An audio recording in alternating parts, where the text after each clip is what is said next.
Meron naman tayong mga leads regarding that matter kung saan siya nagtatago at tayo ay naglalagay lang ng resources para siya ay mahanap at maaresto. 2 taon nang wanted ang dating Bureau of Corrections Director na si General Gerald Bantag sa kasong pagpatay.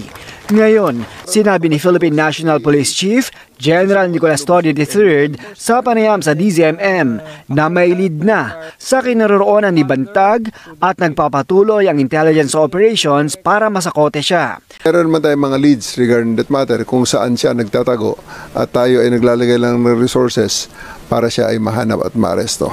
Patuloy na nagtatago si Bantag na itinuturong mastermind sa pagpatay sa mamamahayag na si Percival Mabasa o mas kilalang Percy Lapid.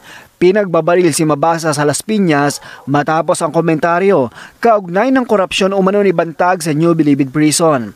Bukod kay Bantag, nangako rin siya nga habulin ang iba pang pugante tulad ni na dating presidential spokesperson Harry Roque na may kaso namang qualified human trafficking at si dating Police Lieutenant Colonel Rafael Dumlao III ang convicted mastermind sa pagdukot at pagpatay sa isang South Korean businessman noong 2016. Nakita niyo naman panghuling ginagawa natin pag high profile. Ginagamitan natin ng intelligence talaga at saka kung may resistance, edi talagang ginagamitan din natin ng puwersa para hindi na sila makapalag at at the end of the day, mahuhuli natin sila at mapadala kung saan sila dapat dalhin. Papasok kami sa ayon sa gusto mo.